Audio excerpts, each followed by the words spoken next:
Hello, everyone. Welcome to the Hormone Helper podcast. I'm Coach Andrew, your hormone helper from Fit for All Fitness. I personally coach over 1,600 men and women to help better understand their hormones so they can lose weight and get their metabolism back on track.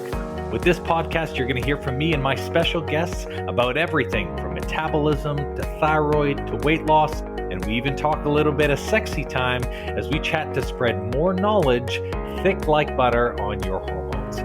If you're ready to learn, I'm ready to share, so let's do this. Hello, everyone. Welcome back to the podcast for the Hormone Helper. Today's guest is someone who's not only the walking the walk when it comes to functional health medicine and root healing, but she's redefining what it means to truly integrate health into your life. We have Dr. Taylor Smeenk here, and she's the founder of Empact Wellness. So she's a chiropractor and certified functional medicine practitioner, which is awesome. That's really Batman-y, having kind of two of the transitions in the medical field, which is great. But she's someone who's taken her own experiences with illness and injury, and she's done something really cool. She's turned them into a mission to help others heal deeply and live fully. So in this episode, guys, we're going to be taking you through the world of epigenetics. It's actually going to be the first episode we're going to be talking about this, which I'm really pumped, which is basically how your environment, your lifestyle, and even your past experiences can influence the expression of your genes. And of course, we're going to go through what that means for your healing journey today. So we're going to be talking about all of the fun stuff here. Dr. Taylor, what is going on? How are you doing today? I'm doing great, thank you. I'm excited to be here. I'm super pumped. Nice. By the way, are you okay if I call you Dr. Taylor? Taylor, Taylor's what's good. Kind of the Taylor's good? Sweet. Yeah. I know some people are like, man, I work so hard for that DR. I'm like, no, it's in there. It's in my name. It's on my tombstone. It's all the fun stuff. So I'm really pumped. I guess a question to start this off is like, what made you develop an interest into epigenetics? Is this something you see a lot in your practice? Is this where your focus is leaning into when it comes to helping your patients? Or how did you kind of discover this area? Yeah, it's an interesting question. So a bit of a backstory. I have a family history of a couple different genetic conditions that I do not personally have or carry, but that does influence my family and my family life. So I was introduced to genetics at a pretty young age because they were doing genetic typing for the rest of my family, and I was involved in that process.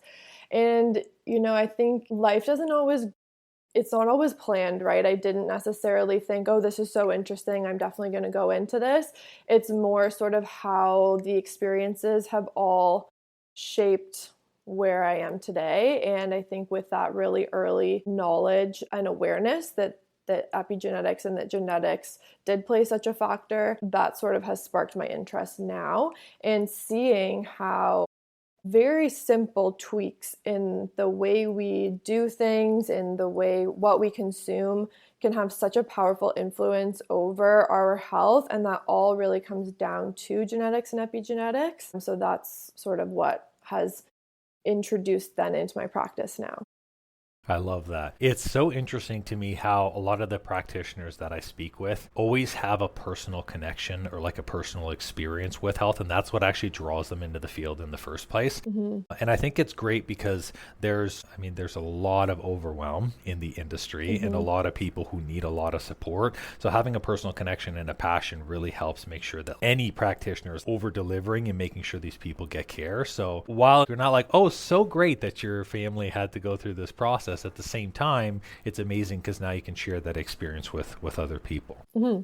When I was looking at some of your posts and stuff, you kind of talk about testing hormones first might actually be kind of a secondary step, and that maybe you should be checking someone's genetics and genes first. Can you break down, I guess, why that is and maybe why that should be tested first instead? Because a lot of people, I guess, find hormones as the go-to for checkups. Absolutely. I think hormones is something that will often bring people in, right, to the practitioner, the medical doctor, because it very much is taking over their lives in a lot of ways, right? I think the way I'd like to explain it is hormones is one of like the end symptoms, or our hormones are changed a lot by our internal environment. And so if you have hormonal imbalances, if you just start trying to treat the hormonal imbalances, it's more of a Band-Aid approach. You have to really ask, why do you have those hormonal imbalances, and treat the why in order to resolve those hormones. So this is honestly one of the toughest conversations I have with people, because everybody wants to be better right now and they want to take whatever pill it is that can fix their hormones like tomorrow. But I always have to explain to them, we're going to do this testing. We're going to figure out why your hormones are off, and we're going to treat the why. We're not actually going to treat your hormones for a very long time, because while we're treating the why, your hormones are actually going to fluctuate quite a bit. And yes, there are some things we can do to help minimize those drastic ups and downs as we're treating the why. But, you have to trust me. And like, if we fix the why and treat the why, then you'll just never have these hormonal issues again. And you'll know exactly what you need to do for your own individual body to optimize your hormonal panel. I love that approach, because a lot of people have, especially with functional medicine now, have this precondition where it's like, hey, I'm going to go and work with this practitioner. I'm going to be given a list of supplements and I'm going to feel better, but then I'm going to stop the supplementation and it's just going to continue to go down the same route. So focusing on the root cause, I think, is really important, because that's the thing that caused the imbalance in the first place. So I love the fact that you're putting the focus on that. What types of things are you seeing with people coming in now, like in terms of hormones, or even just symptoms, side effects, like stuff that people are presenting in front of you in your practice? So with women specifically, there's a lot of the perimenopause and menopause. And I'm noticing, because it's such a topic, especially on social media, I'm noticing a lot of women in like the 40 to 50 age coming in and being like, oh, I've been having all this stuff for so long, and I saw this Instagram reel, and I think that it's all just because of my hormones and it's all because of menopause. So there's definitely that category of women. And then there's the other category, I would say, of the younger female who has probably been on birth control for a very long time and is then coming off birth control, whether it's because they have this newfound desire to live a more natural life, or more likely they're actually trying to conceive and start a family. And then it's sort of reinventing the wheel. It's like anything you had before you went on birth control was sort of just kept at bay. Now you're coming off birth control and you're going to have all those teenage symptoms come back up again, because they were never fixed, right? It was just like a Band-Aid approach. So that would be, for women, the two major things I see. Okay. And for men, it's a lot of just feeling really low, feeling lost, sort of like that gusto for life that they're like aching for and searching for, but it's just not naturally firing in them anymore.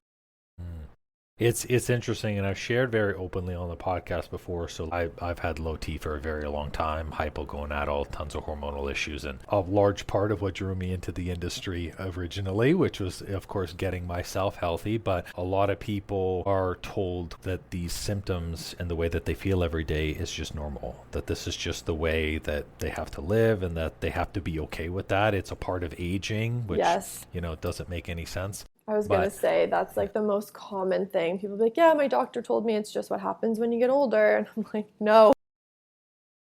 You're like, no. There are people who age and they feel great. And how can we get them to feel the same way? So I guess around the genetic factor then, what does this actually mean for them in real life? How does understanding your genes help us take better care of ourselves today? What are the ways that we can really utilize this to start to then be proactive about our health? Yeah, that's a great question. There's a quote, I don't know who the quote is by, but it's one of my favorite quotes around this topic. Genes load the gun, environment pulls the trigger. So when I'm doing genetic testing with people, that is the biggest conversation. And it's looking at what genetic mutations do you personally have, and what relationship even of mutations do you have. So there's certain nutrients that your body will require. If you have a mutation that you don't recover well from, something like time change, for example. So like your circadian rhythm is out of balance. And some people would be more predisposed to having a lot of stress response around traveling. And there are certain things that we can do then to optimize so that when they are traveling, they sort of can get back on track faster and limit the amount of stress going through their body. Or even further than that, your cardiovascular system with high blood pressure, cholesterol, all of those like big scary things that a lot of people deal with, that has a lot to do with our methylation pathways. And so some people, for example, should not consume folic acid. They really need a methylated B vitamin, and a lot of them in good amounts. So there's all these really fine-tuned tweaks that we can make. Another one that I find really, really interesting is some people actually don't respond well to cardio exercise. They would be much better doing strength training, right? And if they do cardio, they're going to require a lot more rest to recover from that exercise versus strength training, which I think is counterintuitive to a lot of people. For sure. I love this. And this is something that really excites me. So forgive me if I get a little childish through this process. Okay. I love learning, but I also love seeing all of the ways that this can really integrate. And whether it's not just, hey, look, I'm looking to get rid of a symptom, but also if I want to start improving my diet to eat even better, what are some of the things, like you mentioned, folic acid? I mean, that's really huge, right? And it can make people feel really fatigued, which people could be eating really great things, but that could be detrimental to them, the way that they exercise as well. I guess in regards to genetics, how does someone go about testing this? Is it a saliva test? Is it a hair? Is it done over a few days? What does that look like? There are lots of genetic tests on the market, especially in the United States. I prefer to use the DNA company, and they are a saliva-based test. So I'll send the requisition through to the lab sends the kit right to the patient, you do the collection from home, send it back to the lab, and then I get the results and we go through it together. Of course, there are hair ones, there's lots of different ways to do it and lots of tests available, but that's the one that I've found to be the most reliable and the most comprehensive. Nice. So in doing the testing, how long does this test last for? Typically, we recommend that people get, blood work every 6 months to a year, making sure that things are changing because hormones can shift daily, and especially what shows up in your blood can shift a lot. Does anything change genetically over a long period, or what's kind of that process of testing? So your raw genetics don't change. You have your raw genetic makeup right from birth. So whenever I have children, I will probably do one of these DNA tests on my child like right from birth, because then I will know exactly how to optimize them right from the beginning. Your epigenetic factors, that's sort of like that environmental influence where we can turn on and off certain genes, or you'll see different environmental factors influencing a gene, and that's why all of a sudden somebody has some disease and it's like, well, that gene was turned on, right? So when you talk about it being turned on and turned off, and know that you're simplifying it so people can understand, what necessarily does that mean? Because if you're looking to change the way that someone's body is operating, can you dive into that a little bit deeper when you're talking about that turning on and off? Yes. So we can be carriers for certain genes, right? So you could like have a gene, but it might not be presenting itself right away. And then you can go through life and there would be, there's so many different factors really that can turn on and off those genes or influence them, for example. So it can be a viral infection that would turn on a certain cascade that then presents disease all of a sudden. Or it can be chronic stress, right? I think chronic stress is such a tough topic because people think like, oh, I'm not really stressed, like there's nothing to be stressed about in my life, but they don't understand that it's everything in your environment. It's what you eat, what you breathe, what you drink, what you absorb through your skin, the thoughts that you speak to yourself. All of those things influence the amount of stress in your body, and our thoughts really influence our genes quite a little bit. I think it's such a complicated, genetics is such a complicated topic. It's tough to oversimplify and to discuss on this level, but I hope that makes sense. No, absolutely it does. And I think even just showcasing a little bit that it's a combination of, again, the mental and the physical, because both mental, physical, emotional all register as the same type of stress hormonally and metabolically. So I love the fact that you touched on that. The reason why I asked you to kind of break it down is sometimes when people are, because even hormones is still something that's relatively new. So when people think of hormones and they don't really know enough, and they think similar to like, hey, this is going to be a quick fix. I'm just going to turn off this gene and then that's going to be it. But in reality, it's actually, you have to change your lifestyle and make the adjustments to sustain that, because just like things turn off or turn on once, that's something that can happen again. So just being aware of that process. Through this, there's the question of long-term healing. How does this affect someone long-term? What are some of the things and the benefits that you've been able to help people with through a process of going through epigenetics? What are some of the things that people can actually look forward to through this process? Yeah, that's a great question.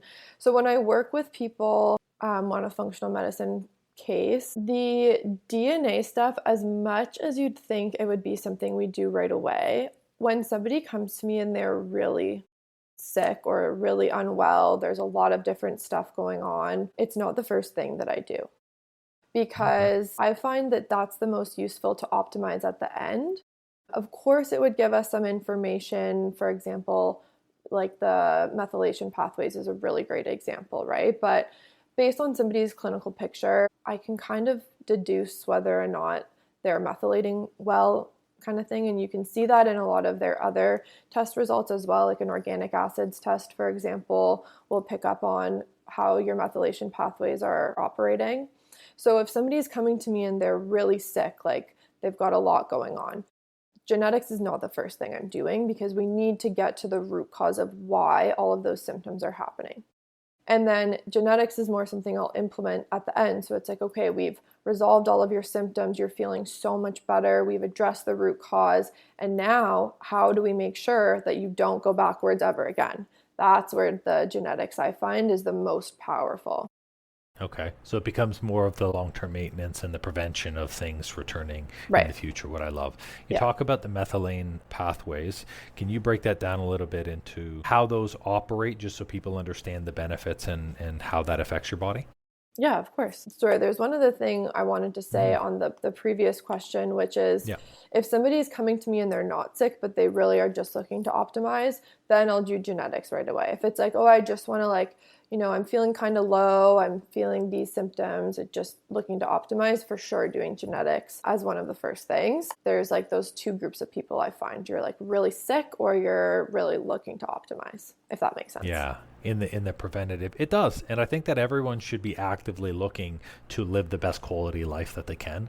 I think a lot of the times we're always looking at things that are the acute need, but you don't have to have chronic illness or like some acute challenge to continuously work with a practitioner and keep getting yourself better and keep eating better quality food. And I think that that's something we should always champion for. We would love for everyone as practitioners to, of course, do that, but it's like, hey, look, there's people who have immediate challenges too, but I love that preventative care is something that's top of mind for you as well. Yeah, definitely. So yeah, your question on the methylation. Methylation is a pretty complicated process in the body, and it's involved in a lot of our processes. So very involved in hormonal regulation, very involved in neurotransmitters, so like all of the brain chemicals. And I think one of the best examples that I can give as to how methylation works is in the cardiovascular system, because I think a lot of people are really familiar with this. So there's a protein that naturally occurs, which is called homocysteine. And homocysteine is normal to be in our blood in like small, moderate amounts. But there is a methylation process that happens to basically turn off homocysteine.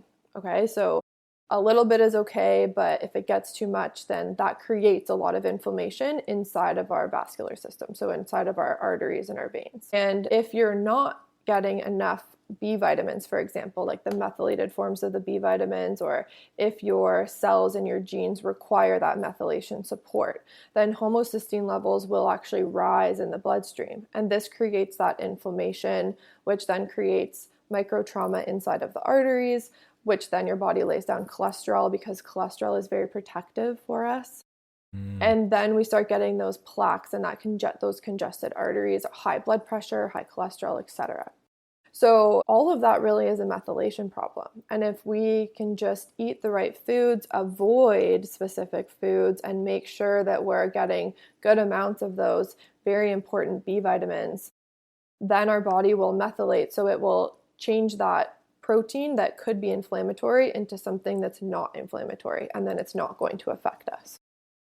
I freaking love that you touched on this, because when people talk about good cholesterol, bad cholesterol, and they're looking at HDL and LDL and thinking one is really high, so this must be really bad, and the doctors don't really have enough time to fully explain this, then what happens is people are triggered to stop having higher fat foods, stop doing these certain things, and they're making decisions not fully understanding what the process is. And you really need to know what each one of those things are operating for, protecting the arteries, like you say, to make sure that you're not getting damage that's built up over time, that the inflammation's not building out. And I think these are things that your traditional GP just doesn't have time to fully explain, or may not be able to do it in a way that's actually going to benefit the person in front of them. So I think that's really great. When you're looking at the long-term healing of this, a lot of people are always focused on the acute. Hey, what's the symptom? How do I get rid of it? Why do you think so many people actually skip the step of deal with the thing causing it? Is it because it's just not on their radar? Or is it because it's something that they genuinely believe if they take care of the symptom, it'll go away? Well, I have to figure out how aggressive I want to be in answering this. I was just at a functional medicine conference, International Functional Medicine Conference in San Diego last week. And in the United States of America, there are a lot of MDs, so medical doctors, who are functionally medicine trained. And they had a really, really great debate or conversation with a doctor who was traditionally trained and a doctor who was functionally trained. And they caught the medical doctor who's traditionally trained basically saying, we don't treat disease. Like, our goal is not to cure disease. Our goal is to manage disease. They're not trained to actually treat and cure. That's not the goal. The goal is management of symptoms. And so that is a really like a system problem. It's not the doctor's fault. It's what they were taught in school. They were taught these are the symptoms, this is the title of the disease, this is the pill that you use to manage the symptoms. And so I think it goes really a lot deeper than that. And that's kind of what I'm like, how deep do I want to go on this? Because it really is like a deep-rooted systemic problem that's been happening for hundreds of years. And sort of that, dichotomy between the natural healers and then the traditional Western medicine. I think the best of both worlds, right, is always going to be the best approach for the patient, and then at the people level, like outside of the doctors, I think people really just want to feel good, right? And the way that our society is right now, it's like you want something and you want it now, and that's how we've built our society. You don't have to wait for anything. I think when it comes to health, results, because people are such accustomed to a high dopamine fix and just they feel good immediately, they don't recognize that just like it took 30 years for you to get to this point, if you're a 30-year-old, it's not going to take as much time, not 30 years, but I mean, if you're spending 30 years getting unhealthy, don't expect 30 days you're going to be this perfect person that's just going to operate 100%. And I think the hardest part about health is, unlike most things where you can buy a car, you leave with the keys and you're like, this was great, you invest in yourself, you start making the changes, but you may not see something until a 3-month or 6-month mark. And that's really tough for people because they still have to deal with how they feel every day, what comes up for them every day. And when you talk about the way that most practitioners operate, I think it's only natural for someone to do what they're taught. Like, just for example, the difference between a therapist, a counselor, they are going to recommend or do things in the way that they've been taught, right? So if you go see a chiropractor, they'll say something wrong with your back. You go see a physiotherapist, something might be wrong with your fascial tissue. You look at the problem through the lens of how have I been taught? Absolutely. And most GPs, I believe there's only 3 weeks, and maybe you can correct me on this, I think there's only 2 or 3 weeks of training on nutrition for traditional GP, and the rest of it is all just here's how to prescribe. Here's how to use the medication. Here are the side effects of the medication. And so they're ultimately looking to keep back the symptoms and not actually look at the cause. Yeah, I think we also have to look at sort of the media too. And I'm thinking about a conversation I actually had with a patient yesterday. And we were actually talking about cholesterol. And she was saying, I think I'm eating too much fat. And I'm asking her what she's eating. And she's eating all really great stuff: avocado, olive oil, nuts and seeds. She's not consuming any really processed or fried foods, anything like that. And I'm trying to explain, a different approach to nutrition, or just a different way of thinking about it. And she's like, yeah, but that just doesn't, I've never been told that before. Like, all of the things you see on the media are that fat's bad for you. And if you eat fat, your cholesterol goes up. And so it's not only like what the doctors have been taught, it's also what's been bombarded by the media, right? And that's the food system. Yeah. In regards to social media, do you feel that it's also the duration in which people are getting the information? Unlike listening to a podcast that might be 45 minutes or an hour, someone is digesting a minute video saying fats are bad, and they're just like, hey, I'm taking this as verbatim, and I'm going to cut fats out of my diet. Do you think it's because of the attention span at which people are learning now, or what are you seeing? That's a good question. I don't know that it's necessarily that. I'm sort of thinking about an older demographic, so like, 40s, 50s plus, who are probably on social media, but not consuming it to the same amount as the younger generation is. And it's more the media, like mainstream media is sort of what I was referring to. Okay.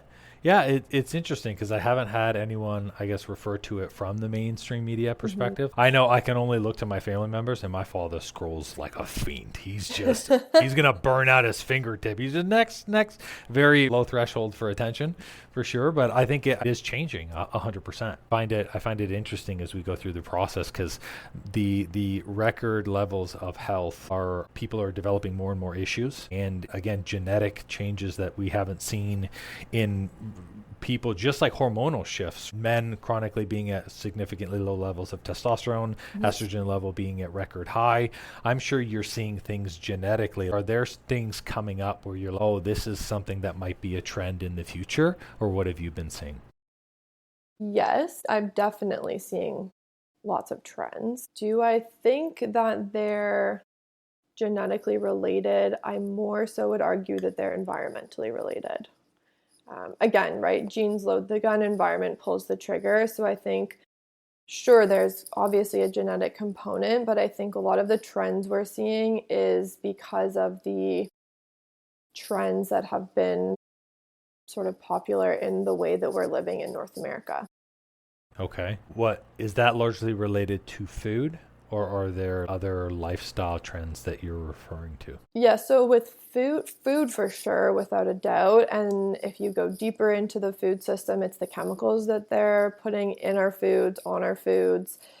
For example, if you go to Europe, a lot of people can eat pasta, bread, pizza, no problem, because they don't use glyphosate over in Europe. It's actually banned.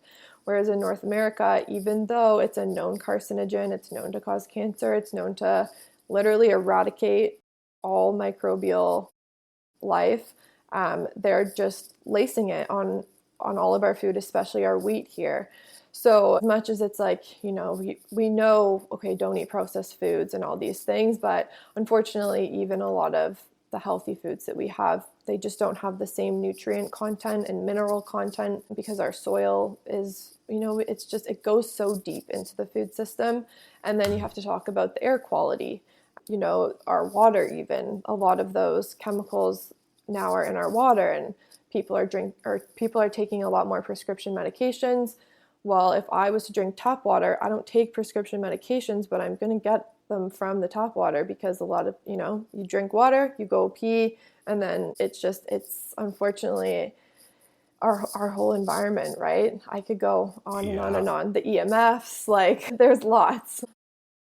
it's so crazy the amount of stuff that people have to look out for. And I think what happens is it's a combination of what can I do financially. So for example, you talk about the tap water. We have a reverse osmosis filter, but there's also we've got carbon. There's a secondary filter that's on it that escapes my name, for the purpose of trying to filter out as much of this process as can, because people don't know that they're not filtering for hormones and chemicals that are found in medications. They're just making sure that your water is at the same acidity level so it doesn't rot your pipes. And it's interesting because a lot of people might not financially be able to afford that, and it becomes that challenge, which is what can I do? The same thing with food, where you're looking at the amount of protein levels are not the same as it was in most meats before, so people either have to buy more or they have to spend more on higher quality meat. And that's becoming an interesting challenge, because people not only go what's good and what's bad for me, but then also where am I choosing good and where am I just choosing to be okay? Because if we remove the plastics, remove the EDCs from chemicals or clothing we wear, or there's just so much that's there. Yeah. So that actually is exactly where I would implement the genetic testing, because that's where we can see like, okay, some people are really, really exposed to environmental stressors and triggers. So like toxins in the environment will affect some people a lot more than they'll affect others. And we can see that through their genetic testing. So that would be, you would be somebody who needs to make sure that you have really good air filtration in your home, water filtration, etc. Versus maybe your sister, your husband, whatever the case, they don't need that same environmental support, and instead they actually need to spend their money on vitamins to support their methylation pathways, right? So there's sort of there's many different combinations. I love this. We'll have a conversation on how I can get a genetic test. I've done every test known to man, but I've never considered checking my genetics for anything, because again, my understanding from a nutrition background myself, I know a lot about food, but in terms of hormones and other stuff, this is why it's important to, of course, work with you guys as professionals and understand what's available for you, because when you see that you have different options, then you can really change the quality of the care you're even giving yourself. And I think the biggest thing is it gives you confidence. You feel empowered knowing, oh, this is why my body operates this way. Sometimes just the knowledge enough is best for this. Yeah, definitely. Nice. Yeah, that's actually some feedback I get a lot of the time when I go through people's genetic tests. They're like, I kind of intuitively knew all of this stuff about myself. And I'm like, okay, yeah, like that's really great actually, right? It's empowering to sort of have that confirmation, because I think there's a lot of second guessing, and there's so much information that is available at our fingertips that you might intuitively think that this is better for you than that. But then you see online someone talking about something else and you're like, oh crap, like now I'm confused, right? So it just helps to sort of narrow in that focus and even give confirmation that what you thought about yourself was right, and keep going down that path. That giving people confidence instead of the analysis paralysis. I think hands down, that's the best thing that any healthcare provider can do, is just provide certainty. If you do that, the person will leave feeling a little bit better, just because they're like, I now have an understanding and a direction that I can go through this process. We've talked a lot about the health aspect. I actually want to focus a little bit on your book, because in doing all of these things, chiropractor, functional medicine, you also had time to write a book, which is really awesome. What inspired you to write that, and what's kind of your direction, I suppose, with the book that you want people to learn? Yeah, great question. I'm happy to talk about it. I actually have one sitting right here, happens to be. Yeah, there you go. Excellent. So this was a collaborative book actually led by Ashley DeLand, who's a strategic business advisor. And this is a collection of 24 stories from women all around the world. So some really, really powerful, influential, and highly successful women who are all sort of rewriting the rules and breaking down the barriers or the glass ceiling, so to speak.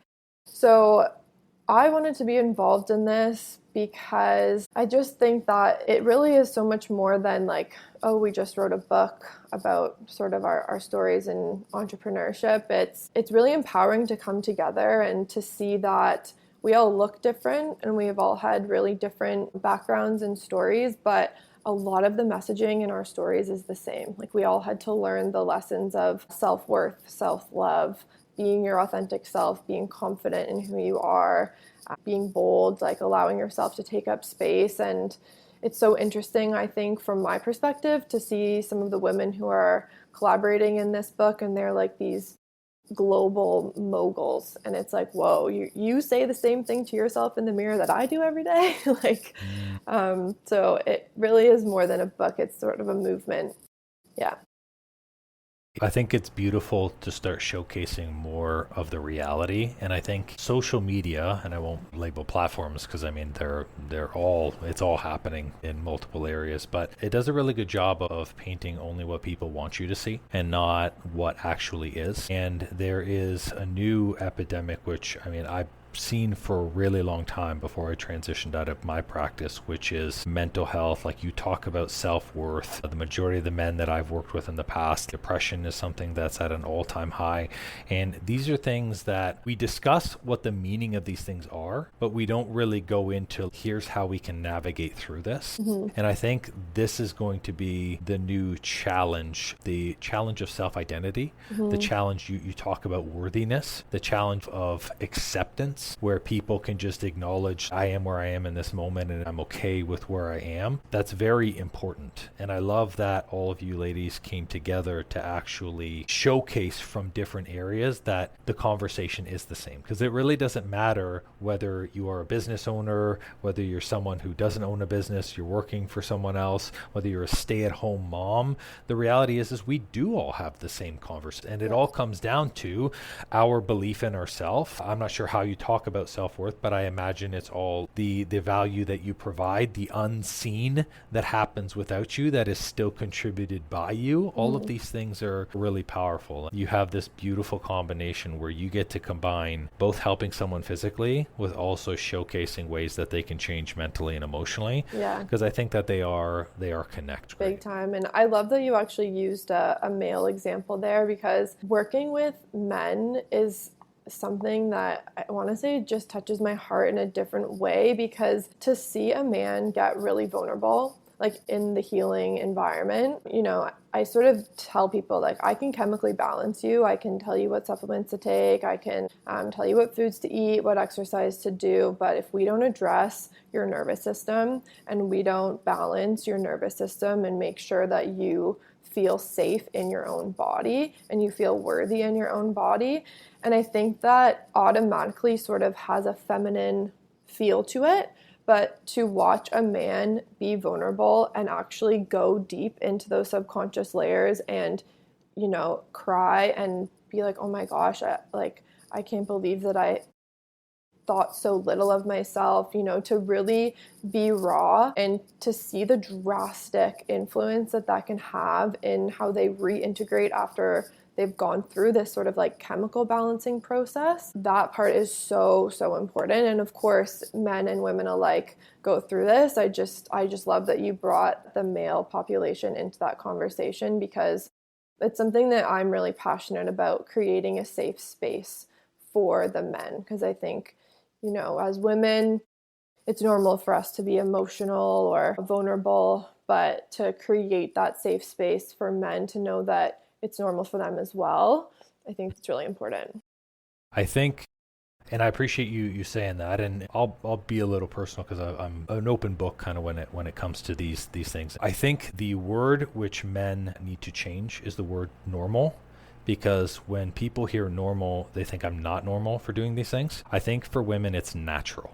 It's natural for them to be more in tuned, because the nurture instinct is something that is almost hardwired. I mean, we talk about on a genetic level, it is something that is deeply instilled. However, men can absolutely go as deep, and they can have a high level of depth, and they can have a high level of awareness, just like a woman can go right into her logic and be highly driven and take on a protector role. These are things that we can continue to learn. It wasn't until 3 years ago, I lived a very unconscious life, and I've been open about it in many different areas, not just this podcast. But in going through the process, you can have the business, you can have the money, you can feel healthy, and you can still have a heavy level of disconnection. And I didn't recognize that I didn't have a connection to my emotions and that I had a poor sense of self until I was searching for a group of friends who really were growth driven, who really did want the best for each other. And I think the most powerful thing that anyone can find for themselves, just like you're creating a space for these women to read the book and recognize, like, hey, look, listen, there's a spot for you here. There's a resonance. There's people that you can surround yourself with. That same thing was something that I needed, and I needed to have other men as a reflection of that. And I think we're getting into this space now where human connection has been super devoid. Lovely. Like shaking a hand, right? And I think getting that connection and going deep and having people have a friendship, have a brotherhood, have a sisterhood, continue to build relationships with people, I think that's going to play a large role how everyone transitions through this level of self-worthiness and self-awareness. Absolutely. Yeah. Thank you for sharing that. Yeah, not a problem. And thank you for that tidbit on the natural, not normal. I'm going to adopt that, definitely. I think that's an important. Words hold a lot of weight, and so I feel the shift in that. So thank you. You can never say the wrong thing to the right people. And I think the fact that the message and the level of care that you have, it's what made me want to bring you onto the podcast, because there are thousands, and the majority of the listeners are women, but there are thousands of people who are downloading episodes every day who think it's only me. I'm the only one who has this problem. I'm the only one who experienced these challenges. And just being able to shed a little bit of light, like, no, actually, there are tons of people who think just like you, that you don't have to experience this on your own. It's huge. And I appreciate you being open and even just sharing a little bit about genetics, because it's something that I didn't even know, but I knew was something that's very important. Absolutely. Which is a big thing. I know this isn't directly a health question, or maybe it is, but I always love to end these episodes with something a little more personal, so that way they can understand who you are, because there's practitioner you, and then there's actually like who you are as a person. Mm-hmm. So my question for you, if I were to meet the people around you, your immediate family, maybe your partner, and I was to ask them to describe who you are, what would they say? How would they describe you? Oh, I love that question. I think they would say that I am somebody who approaches life with a lot of love and kindness, that I care deeply about those around me, and yes, I'm a hard worker, but I play as hard as I work. I love that. Yes, it's not all work, no play. Yeah. You have to enjoy yourself as well too. So I appreciate that. I appreciate you being open and sharing. And I'm sure we're going to have a lot of questions from listeners, and there may be a part 2 that dives into a specific area. But this was beautiful. And I'll make sure for all of you guys and gals who are listening as well too, I will drop the way to connect with Dr. Taylor, of course, via both her socials and her website. And then I will also drop the link to the book as well too. I encourage every single woman who is looking for a space to be connected and to understand that they do have value to pick up the book, read the book, connect in that way, discover your own space, because it could, a small message, a small conversation could literally be the thing that completely changes the way you think about yourself and the way you see yourself. So that is going to be the beautifulness. Otherwise, thank you so much for hopping on the episode. It was wonderful chatting with you, and I'm pumped. We'll have some more conversations on how I can get the genetic testing too, because I see so many applications, and I'm a performance geek. Yeah. So that's all the fun stuff as well. Amazing. Thank you so much, Andrew. This was a great conversation. Thank you all for listening to the episode, ladies and gentlemen. Make sure, of course, you subscribe to the Hormone Helper podcast. And if you have any questions that come in for Dr. Taylor, I will happily, of course, send over the questions to her. If there is a specific thing that you're looking to learn, whether it's about epigenetics or even about any other topic, of course, bring them forward. I'm happy to maybe do a part 2 of this and see kind of where we can dive in based on the feedback of all of you guys. Otherwise, thanks for tuning in, and we will see you on the next episode. Well, it seems I'm all out of info juice for today. That's all for this episode, and thank you so much for listening. Please leave a raving review for me if you've learned something good, and make sure to subscribe to the podcast so you don't miss an episode. Now, if you're in the mood for some more great content and tools to get your hormones on track, why not check out our free Facebook group and the blog on our site? We do amazing weekly trainings in our group that me and my wife call Tea and Teachings that give good tips for anything hormones and metabolism related. It's also a great community where you get to share your goals and success with like-minded people just like you. I'll make sure to drop both the Facebook group link and the blog link in the show notes for you. Or if you're ambitious like me, the name of the group is Weight Loss and Balanced Hormones. It'll say Fit for All beside it with a picture of me. So come and join us and have more fun.